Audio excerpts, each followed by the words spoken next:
Nobody has nothing? Everybody good? It's just eager to just jump into this night of learning. I get it. I So I understand. got one thing. Yeah. What's the best way um, for that you found from other students to actually retain material? Like, I mean, because this is a lot. Like, I know repetition works for some people, other folks not so much. But what's the best thing you found?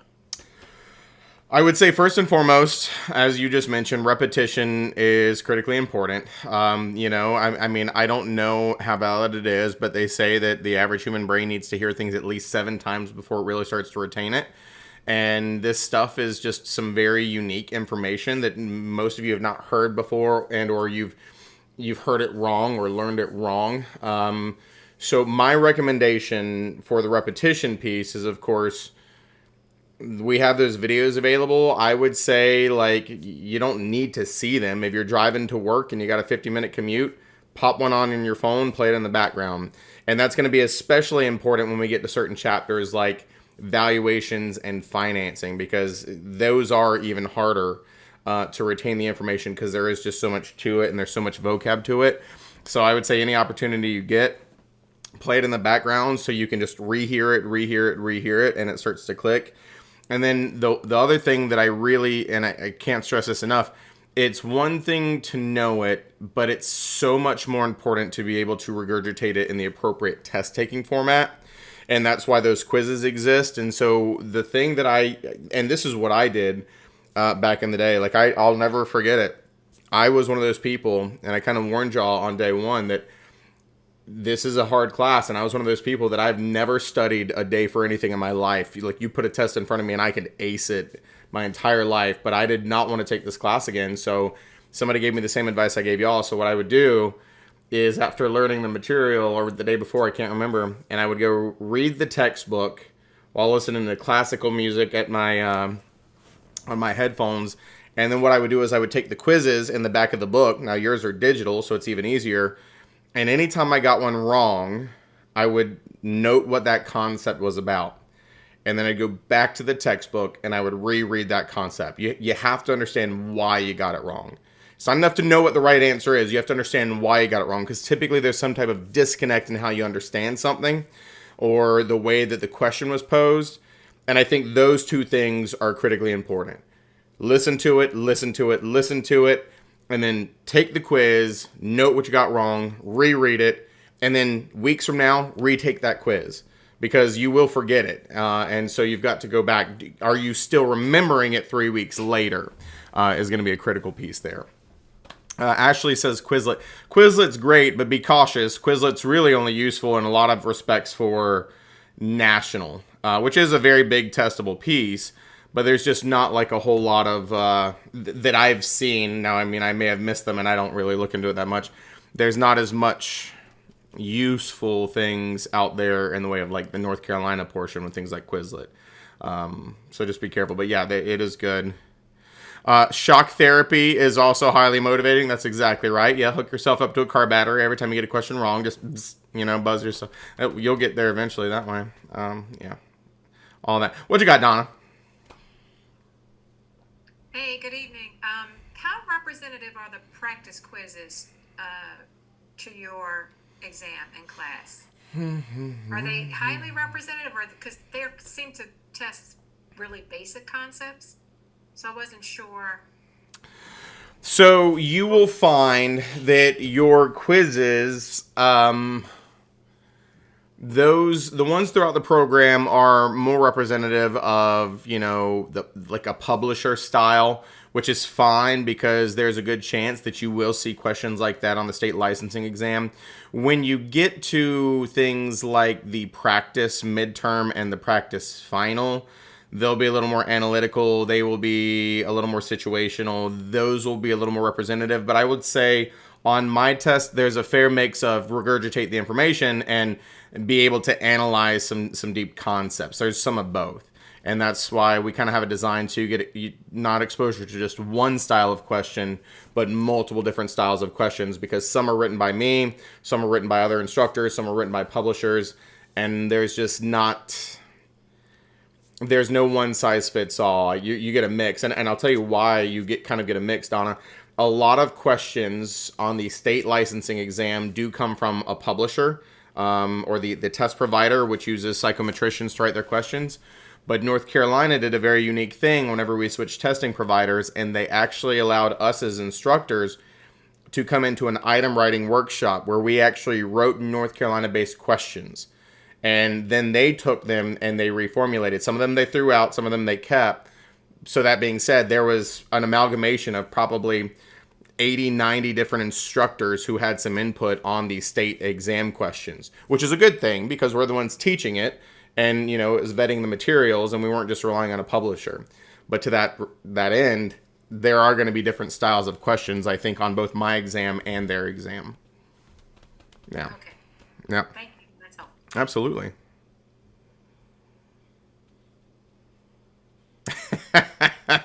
Dang, Chelsea. Chelsea says you play the videos of the course and the audio files on your Google Homes in the evening while you're doing chores. Puts your kids to sleep. Hey, listen, I get it. They don't even have to fully understand what I'm talking about. Like, you just start talking about real estate and people just get sleepy. It's just, it's a little rough. I get it. Just wait till we get some of the other chapters. Brad says, are the midterm and practice finals able to be taken over for study purposes? Yes, the midterm and practice final 1 can be taken over and over and over again. But there is a separate database of questions from the publisher that I've incorporated into your LMS, and it's a 1 attempt one. And it is just to see where you're at before you attempt the final exam, either in my class or the state licensing exam. So it'll actually say 1 attempt if it's the 1 attempt one. And there's only the 1, right? The 1 national, the 1 state. That is 1 attempt. Everything else is take as many times as you want. Yeah. Excellent questions. Midterm test date. After we get through Unit 10. You're not ready for the midterm until we get through contracts. After contracts, you can take it. But I mean, if you're feeling froggy, you go right ahead. I told you can take as many times as you want. It just might hurt your feelings a little bit, right, Cynthia? I mean, you take it tonight and you're going to be a little upset, but we'll get there. All good questions. Anything else? Now that Chelsea's hurt my feelings? I'm kidding. I teach real estate. I don't have feelings anymore. What you got, Raphael? How are you? Happy Monday, buddy. Hey, man, you know what? I couldn't be better until Chelsea said that to me, and now I'm still hurt. No, I'm kidding. How are you, Raphael? How can I help you, my friend? Oh, good. I have a question. I usually retain the information a lot better taking quizzes, or taking tests, rereading questions, instead of reading the actual material. Because sometimes it gets a little complicated as you read through the chapters. And when you answering questions, it's easier for me that way. So my question is there anything extra outside of the material provided that you would recommend? Because I've looked at online and I see that there's a bunch of options, but I was wondering if you have anything that you would recommend, like just a series of questions and answers, kind of, similar to the tests, multiple choices and stuff like that. Yeah, so I will tell you 2 things. I'll throw out a couple. Let me show you this.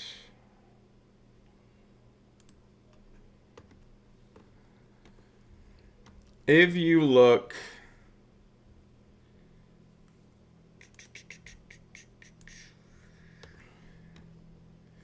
in your online program, there are 2 optional resources linked in. Let me give you kind of some things to be aware of here. These are supplemental exam prep resources from the same publisher who wrote the textbook. And so there are 2 options. There is this exam prep course. Now this includes a separate exam prep ebook So it's just a more condensed version of like what is considered to be the most testable. And so it comes with the book as well. And then on top of the book, it's also got a database of a bunch of other questions with feedback that are different than the online materials. And it comes with the ability to take unlimited practice exams that pull from a database of questions, and they're different every time. So it's like just formulated like the state licensing exam, where it's just pulling from a collective question bank, and you can have as many attempts as you want on this one. I think this one, because it comes with the ebook from the publisher, is $30. This one, don't buy both, because this one is included in the other one that I just told you. So, but if you just want like just an extra like 700 questions or something like that, sorted by category with feedback, this is $15. This is $30, but the $30 one includes the $15 one. Now, if you happen to buy this one, there's a discount code to get this other one for $15. So like it really is not going to cost you any different. So if you want to start with this one and decide you want to upgrade, it's going to be the same cost. But a lot of students have really enjoyed them because it is just so many different questions, and they are broken into categories. So you can really focus on what you're struggling with the most. So it's been very well received. The other thing is you can buy a practice exam from the testing provider, which is Pearson VUE. It's just, I think it's one practice exam. It's not a database, and it's $20. So I would say this is probably more bang for your buck to get this, because there is, in this one, 700 questions, and this one there's like another 500 on top of that. So this one has over 1,000 questions, plus unlimited exam attempts, and this one's got 700 questions and cheap, $15, $30. Awesome. Yep, Thank you. for sure.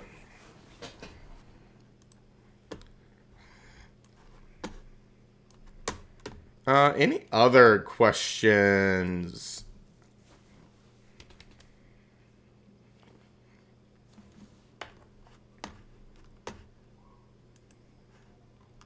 Cool. So we are rocking and a rolling.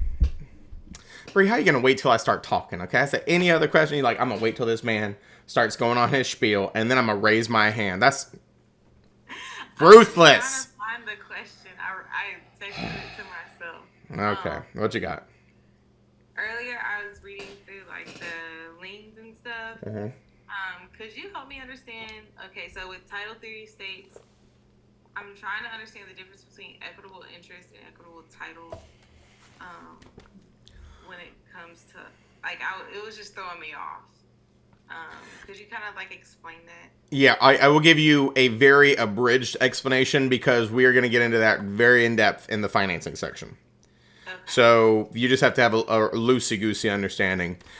Here's what happens. Okay, number one, North Carolina is a title theory state. And there are other states that are what we call a lien theory state. And I told you, for all intents and purposes, you will never know which state you are in as a consumer unless you're being foreclosed upon. That's the only time anybody would know the difference. But here's the key textbook difference. When you buy a house in North Carolina, there is a deed. Let me draw a picture here. There's going to be a deed where the seller gives you title, right? Transfers title to you, seller being the grantor, you being the grantee. So you've got this deed, which is where we left off talking about, that says, well, the title to this property has been transferred to you. In North Carolina, which is a title theory state, and other title theory states, what happens is you literally turn around at closing and you will actually sign your ownership away to somebody called the trustee. So there is this third party, typically an attorney, who is holding your legal title to your property. And because you have signed away the legal title to your property, you are said to hold equitable title. Equitable title is a fancy way of stating you will own it in its entirety eventually. Because you signed your legal title away to somebody else, you're not currently holding that legal title. So you're said to hold equitable title. Now, don't get it confused. I mean, you can still borrow money against your house. It's still your house. You still own it. But this is kind of the interesting thing about title theory states. It's very easy to foreclose because somebody else is holding the title to your property. In a lien theory state, you retain legal title. It is still legally in your name. You have never signed it away, but what you did sign is called a mortgage. So you don't have those in North Carolina, which is why I said mortgages are a misnomer. And the mortgage basically pledges the home as collateral. You say, well, I'm legally still holding the title to it. I legally still own it. But I understand that if I don't pay you, you're going to come after the ownership and take it away from me. And because you're holding that legal title in those states, it's a judicial foreclosure. They have to take you to court to take that title back from you. That's the abridged version, because we are going to talk about it in great detail later. Thank you. Yeah, for sure.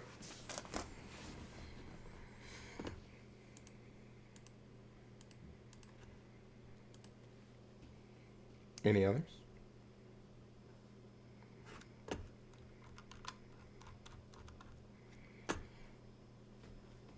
Cool. So we will wrap up the first big grouping of slides today, this evening, if you will. And so we've been getting into a lot of things, right? Basic real estate concepts and, appurtenances and encumbrances and legal descriptions. Of course, well, you tell me. Let's get a little recap here. What were the 4 types of legal descriptions that we talked about last week? Meets and bounds. Meets and bounds.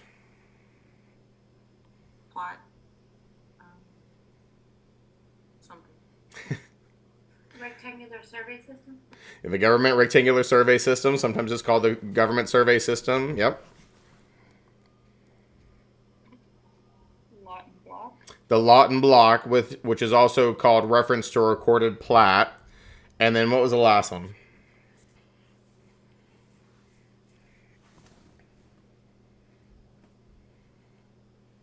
Reference to recorded deed. Reference to a recorded deed. There you go. And so legal descriptions are necessary because when we're transferring title to property, we need to make sure that there's no confusion about which property is being transferred. The address is what we call the informal reference, which is typically sufficient for a lot of things, but not for conveyances and contracts. Typically, we need more. And so what did I tell you need to know about the meets and bounds legal description? What were the key takeaways for that? That they use markers, stakes, and monuments. Yep. Markers, stakes, monuments.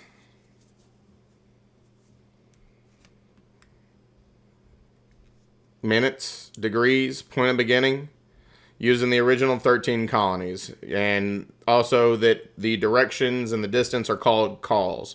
Right? This is really what you're going to need to know about the meets and bounds. Just how to identify it, these, terms that go with it, things of that nature, right? It is written out.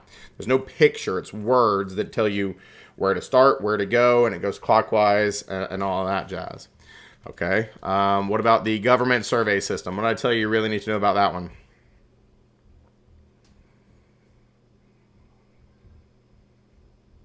It's used west of the Mississippi. Used west of the Mississippi. Each square is That it 6 miles sucks. That it sucks. Yeah, that's also true, but that's not going to be a test question. What were we saying, Bree? I think Tara was saying Oh, that the township is 6 miles squared. Tara was saying, okay.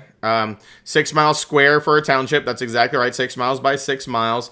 Bree in the chat said, other Bree says principal meridians and baseline. Yep, based on those principal meridians and baselines.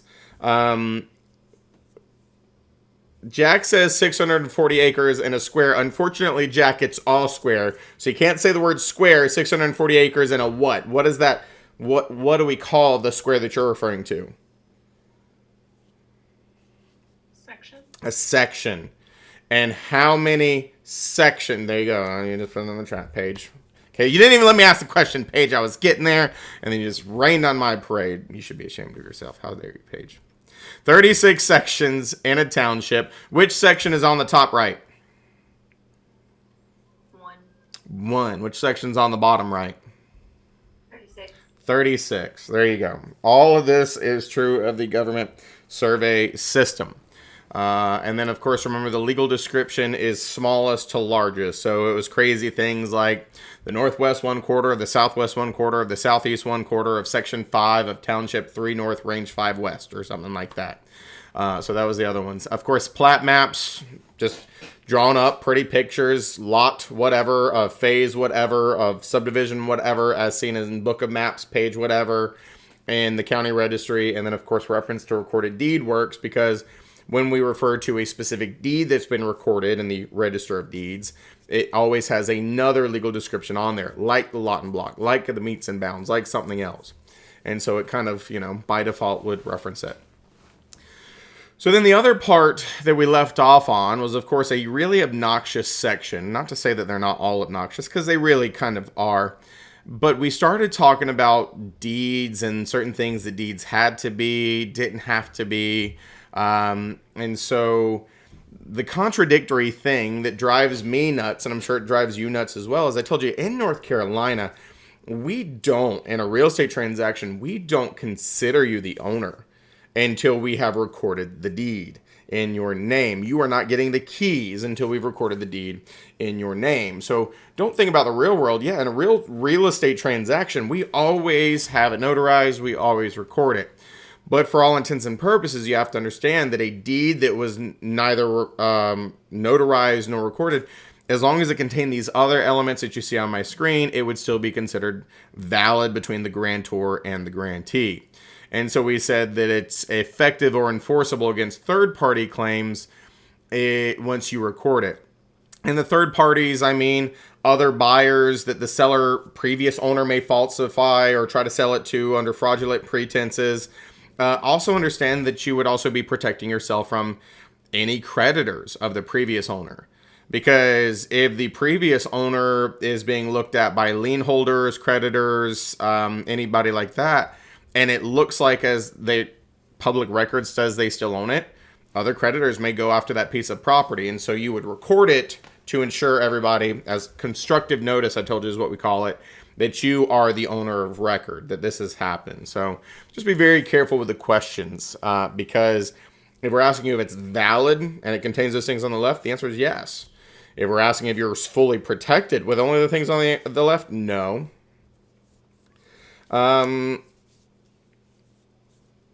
Bree says, is this national or just in North Carolina because of the Connor Act?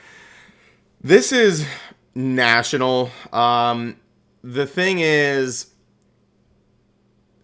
it's kind of one of those wishy-washy national concepts.